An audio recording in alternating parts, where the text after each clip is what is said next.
versátil que o Einstein, embora ele não alcançasse níveis de profundidade e originalidade tão elevados quanto o Einstein alcançou nas especialidades dele. No caso do Kasparov, também é um pensador muito inteligente em outras áreas fora do xadrez, mas não tanto quanto no xadrez. E aí tem uma questão, né, tem uma fórmula do Bill McCauley, em que há uma conversão de rating de xadrez em QI e vice-versa. Só que a maneira como ele faz essa conversão é inadequada, né? Ele considera que as duas distribuições são normais, com médias e desvios padrões diferentes, mas ambas como se fossem distribuições normais, quando na verdade não são, né? Então, dentro do intervalo de -2 a +2 desvios padrão, até seria possível fazer essa conversão com uma distorção não muito grande, mas à medida em que se afasta desses dois desvios padrão, o erro vai crescendo. Então, para que até 130 mais ou menos, daria para fazer que seria correspondente a uns 1.500, 1.600 de rating. Você vai afastando desses 1.600 de rating até chegar nos 2.850, 2.851, que o Kasparov chegou em 1999, já dá uma disparidade muito grande, né? Então não dá para converter satisfatoriamente esse rating em QI equivalente. Dá para converter, mas não faz sentido, o significado se perde nesse processo. Não tem uma isometria adequada, não tem uma variedade de construto, uma correspondência de variedade de construto. Então tem vários problemas que impossibilitam, né, que inviabilizam essa conversão de um score no outro. Mas é possível, por outros meios, fazer uma conversão mais adequada, mais acurada do ponto de vista estatístico, mas não necessariamente do ponto de vista cognitivo, que vai fornecer um score razoável, né? Então o QI de Kasparov, esse 2.851, seria equivalente a 192 de QI pela fórmula de Bill McCauley, que não é apropriada, né? Coincidentemente, se converter de uma maneira adequada e corrigir também a escala, colocar numa escala de proporção, fica próximo realmente de 190. Mas se colocar numa escala, os dois na mesma escala, daria em torno de 245 a 250, se convertesse o rating em QI, e daria cerca de 160, 157, se preservasse o nível de performance e nível de raridade. Então, essa conversão de QI em xadrez, da maneira como ela é feita, é inadequada. No meu livro também eu trato dessa questão com mais detalhes, explicando exatamente qual a diferença, né, por que não se pode fazer essa conversão, quais as interpretações adequadas para converter o QI em xadrez. E o elemento principal o Kasparov no xadrez, ele tem um nível que chegou a mais de 1 em 10 bilhões. Né, o nível dele no xadrez, 1 em 10 bilhões. O nível intelectual dele seria mais ou menos 1 em 10 mil. Né, 1 em 10 mil, 1 em 50 mil, talvez chegasse a 1 em 100 mil. Em algumas áreas específicas, né, ele pode chegar talvez a 1 em 100 mil. Não muito mais do que isso. O Kasparov não alcança performances muito acima de 1 em 100 mil. Inclusive ele tem algumas crenças meio bizarras. Tem um autor russo que fala sobre a possibilidade de que a história da humanidade começou na Idade Média. Que não existe história anterior a 1500, a 1400. Que a história começou mais ou menos em 1500 e tudo aquilo que é anterior a 1500 foram invenções. O que não faz o menor sentido, porque se você aplica a técnica de carbono 14 para datação por decaimento radioativo, você pode medir razoavelmente e você pode determinar que tem uma curva, né, representativa da idade em função da porcentagem de decaimento, né, a quantidade preservada de carbono 14, e você verifica que de fato houve uma história muito anterior, né, e há uma consistência razoável entre os registros históricos datados e o decaimento de carbono 14. Então não é só que você aplica o carbono 14 para 3.000 a.C. e dá certo. Não, você pega toda uma curva de evolução histórica ao longo do tempo, contrasta essa curva com a datação por carbono 14 de fósseis, né, de artefatos produzidos com o registro dessas épocas, e você verifica que estão realmente muito próximos. Os pontos de datação comparados com a curva de evolução de decaimento do carbono 14 corroboram muito claramente que a história que nós temos registrada é representativa dos períodos que realmente ocorreram. Não houve essa fraude de não haver história anterior a 1500. É só você ter um pouco de noção de ciência, né, de datação por métodos radioativos, que você percebe que não tem sentido essa história. E esse livro fez sucesso, né? É muito vendido esse livro. Eu não me lembro o nome do autor, mas é um autor russo. E o Kasparov é um dos adeptos dessa crença. O Kasparov, inclusive, ele elogia, né, o livro desse autor. Então, assim, uma pessoa com QI muito alto não teria como levar muito a sério uma hipótese como essa. Uma pessoa, por exemplo, com QI 110, com 90, 100, ela pode acreditar que a Terra é plana, né? Ela pode não perceber, pode não compreender os motivos pelos quais a Terra não é plana. Até um 120 de QI, 125 de QI, a pessoa pode não compreender bem, ela pode até acreditar que a Terra é esférica. Veja bem, é diferente de você acreditar que é esférica de você compreender que é esférica. É aproximadamente esférica. E tem outro vídeo também que eu trato dessa questão, dos formatos da Terra, dos detalhes do formato da Terra. Que na verdade também não é esférica, né? E também não é um elipsoide, e nem um elipsoide triaxial. Ela é um geóide elipsoide triaxial, que também não é uma representação exata, né? Mas é uma aproximação bastante razoável. Para todos os fins práticos de metrificação, é uma representação adequada, inclusive porque não dá para ir num nível além desse, porque você tem veículos se movendo, navios, caminhões, pessoas, né, que estão se movendo e deslocando. O formato da Terra está mudando. À medida que você tem objetos se movendo na superfície, o formato da Terra está mudando em função desses objetos que estão se movendo.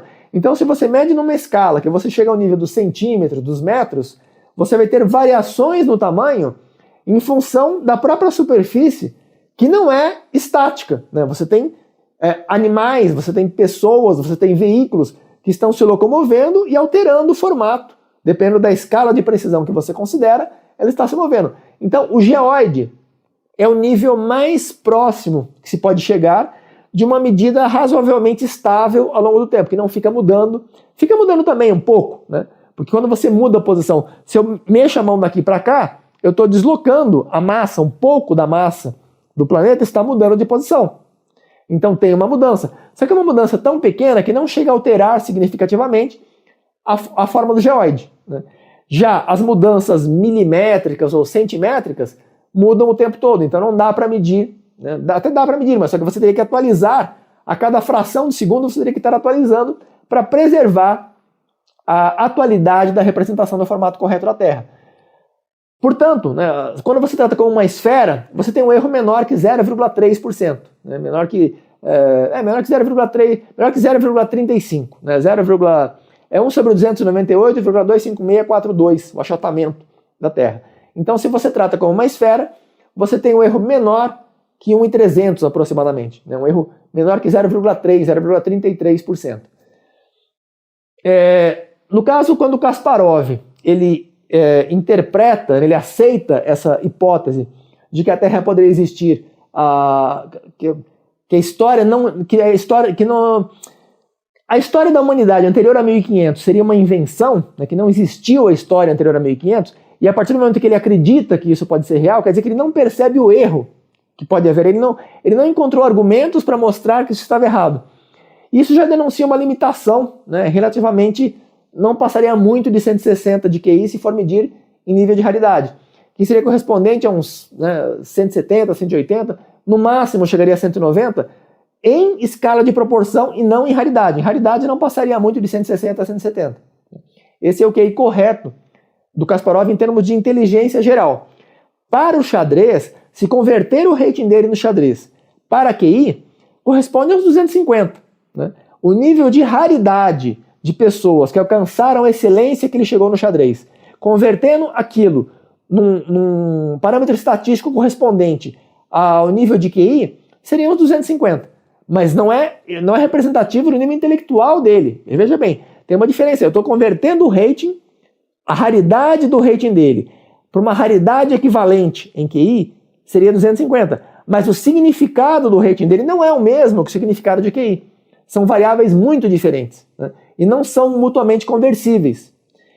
No caso do xadrez, a inteligência é um dos componentes, e na inteligência, a habilidade para o xadrez é uma das representações, né? Uma das formas de expressar a inteligência, uma parte de alguns componentes da inteligência podem ser expressos por meio da performance no xadrez.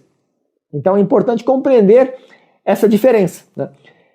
Consequentemente, quando se fala, né, da conversão, outro ponto importante também que eu estou deixando de comentar é que o rating passa por um processo de inflação. No meu livro eu discuto com muitos detalhes, isso mostra a curva de inflação, mostro como os cálculos foram realizados pelo Arpadiello, pelo Jeff Sonas, pelo Rob Edwards, e mostro, o Rob Edwards, na verdade, ele não calcula a inflação, ele suprime a inflação por uma estratégia bem engenhosa, que ele usa cadeias de Markov, né?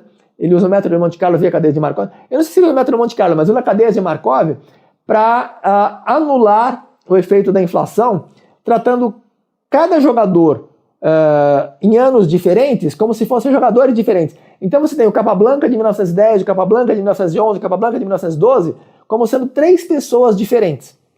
E nesse processo ele consegue, de uma maneira engenhosa, ele consegue suprimir, ele não suprime completamente, mas ele reduz a inflação ao longo de séculos no intervalo de apenas um ano. A inflação de um ano, né, ele comprime, ele compacta a inflação de um período longo num período mais curto.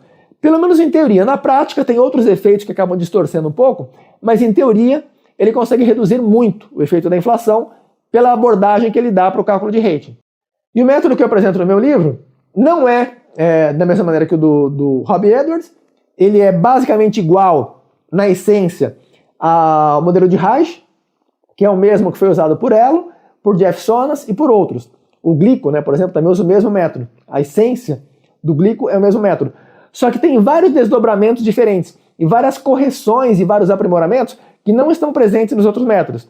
Então o cálculo que eu faço do rating de xadrez, ele é mais próximo de representar a verdadeira habilidade dos jogadores do que qualquer dos métodos que existem atualmente, né? E a maneira como eu faço o cálculo, eu chego a resultados praticamente livres de inflação, e eu tenho 2 métodos. Um deles que é totalmente livre de inflação, porque ele mede a habilidade absoluta, e não em comparação aos seus oponentes. Porque tem 2 maneiras, pelo menos, de medir o rating. Uma delas é pela qualidade dos lances, que é uma medida intrínseca, né, da qualidade absoluta de jogo, e a outra é comparativamente aos oponentes, que aí você fica limitado, você fica meio preso aos jogadores de diferentes épocas. Então, se você tem Capablanca com um certo conjunto de oponentes e tem Kasparov com outro conjunto de oponentes, embora haja intersecções, né, que se você vai conectando, né, os oponentes, você vai acabar entrelaçando esses oponentes em algum momento, mas à medida que você vai fazendo esse processo, você vai ter um efeito de inflação que vai distorcendo. Então é muito difícil você comparar Capablanca com Kasparov pelos métodos tradicionais. Já o método que eu utilizo, ele possibilita comparar separadamente Kasparov e Karpov, ambos em termos absolutos. O nível do Kasparov em termos absolutos é muito mais alto que o do Capablanca, em parte porque houve uma evolução do jogo nesse período. Então, quando você compara Kasparov em termos absolutos com Capablanca, Kasparov estava muito acima. Mas, quando você considera o nível de jogo que se conhecia na época, e você mede a média dos jogadores mais fortes para estimar a média do nível de conhecimento da época, e você faz esse ajuste, o Kasparov continua acima do Capablanca, mas por uma margem muito estreita, eles estão quase empatados. Enfim, o importante que precisa ser compreendido é que diferentes áreas, xadrez, matemática, literatura, ciência da computação, né, elas exigem diferentes componentes da inteligência em diferentes proporções. Consequentemente, algumas delas vão precisar de mais componentes e diferentes, não só uma quantidade maior, mas não necessariamente os mesmos componentes, e vai variar de momento para momento, de problema para problema, de pessoa para pessoa. Você pode ter uma mesma pessoa resolvendo o mesmo problema em condições um pouco diferentes, que vai ser aplicada uma quantidade diferente de componentes da inteligência naquele problema. Então tem muitas variações que precisam ser consideradas. Apesar de todas essas complicações, dá para simplificar e dá para sintetizar os elementos mais importantes que estão presentes. O fator G, ele é uma tentativa de representar a inteligência geral pelo primeiro fator que se extrai, né, numa análise fatorial, e que está presente em praticamente todos os testes de QI, todas as provas escolares que utilizam pensamento, né, que exigem pensamento e não só reprodução de informação, todos os, não só testes cognitivos, mas desafios intelectuais como o cubo de Rubik, problemas como o Lemmings, né, um jogo de videogame antigo, o Lemmings, que envolve inteligência, jogos estratégicos de um modo geral, inclusive o xadrez, shogi, go, né, e muitas outras atividades que exigem a inteligência geral, elas podem estar relacionadas elas estão relacionadas entre si, né? Uma pessoa que joga melhor xadrez tem maior probabilidade de também ser boa em matemática do que uma pessoa que não joga bem xadrez. Isso não quer dizer que necessariamente a pessoa que joga bem xadrez, que ela necessariamente será boa em matemática, nem o contrário. Você não tem essa correlação. A correlação ela é uma medida estatística, ela não vai indicar necessariamente, não uma medida linear. Né? Ela é linear, mas não é exatamente uma proporção de 1 para 1. Né? E não é uma proporção preservada continuamente como a gravidade. A gravidade, você tem a aceleração gravitacional, ela segue exatamente aquela fórmula. Se você faz o cálculo, desde que você não tenha outros fatores, né, vento e outros elementos, efeitos eletromagnéticos, intervenção de elementos que estejam colidindo, né, com efeito Mös-Bauer, se você não tem efeito Casimir, né, se você não tem outros fatores que estão interferindo naquele processo, se é exclusivamente a gravidade que está atuando, então você tem uma medida muito acurada com base no modelo de gravitação, seja o newtoniano ou o modelo de Einstein, né, dependendo de quais as circunstâncias que estão sendo consideradas. O de Einstein pode ser necessário ou o newtoniano pode ser suficiente dentro do nível de precisão e de acurácia que você precisa trabalhar. O ponto-chave é que, para a gravitação, você tem uma medida praticamente quase exata, né? Dentro de, 10 decimais, 8 decimais, você tem uma medida muito precisa. Já no caso de correlação, essa similaridade entre aquilo que você está medindo e aquilo que realmente você gostaria de medir vai depender de quão forte é a correlação. No caso, quando se mede nível glicêmico, né? Você não mede diretamente o nível glicêmico, você mede uma outra, uma concentração de um outro componente que está presente no sangue, e a partir da concentração desse componente, estima-se o nível glicêmico, porque há uma forte correlação entre o nível glicêmico e essa substância. E como é mais fácil medir a presença dessa substância do que medir o próprio nível glicêmico, então o que se faz é justamente medir essa substância, a concentração dessa substância, e a partir dela se estima, né, se calcula o nível glicêmico. A correlação serve em grande parte em situações como essa. E no caso da inteligência também não se mede diretamente a própria inteligência, mas sim tenta-se medir a inteligência a partir de um comportamento, né, um certo conjunto de resultados apresentados a um questionário, ou um conjunto de tarefas, e a partir daí se estima o nível intelectual. No caso do xadrez, também se tem um efeito semelhante, porque cada posição que você tem que deduzir qual é o melhor lance, que você tem que estimar o melhor lance, e tomar uma decisão em relação ao melhor lance, você está resolvendo um problema. É um problema intelectual. Então, nesse aspecto, tem uma similaridade com a inteligência, mas é um tipo muito específico de problema. Não é um problema que você aplica em várias situações diferentes. Ele pode ter, a aptidão que você usa para o xadrez pode ser aplicada também em outras áreas, mas não em todas as áreas, e não igualmente bem em todas as áreas. Dependendo da área que você vai atuar, o seu conhecimento, a sua aptidão para o xadrez vai ter maior ou menor aplicação. Eu não vou ficar aprofundando muito mais nessa questão, porque acho que já esclareci o suficiente, né? E é um tópico que, para quem tiver interesse em conhecer realmente melhor, com mais detalhes, a parte técnica, quem quiser compreender como funcionam os pormenores de todos esses processos, como são feitos os cálculos, como são feitas as conversões de maneira adequada, como se corrige a inflação do rating em função do tempo, as diferentes maneiras de se corrigir a inflação no rating, os efeitos que tem equivalentes no QI, no caso tem efeito Flynn no QI também, né? Então, quem quiser realmente compreender melhor como funciona isso, é recomendável que leia o meu livro de Ouro da Inteligência, que não foi lançado ainda, ou que assista o meu vídeo, leia meus outros conteúdos sobre esses assuntos. Tá? Aqui é só realmente uma síntese, e já passou também novamente do tempo. Sempre o meu objetivo é fazer uns 15 minutos, né? E no final acaba 4 horas, né? 5 horas de vídeo. Né? Mas enfim, é isso.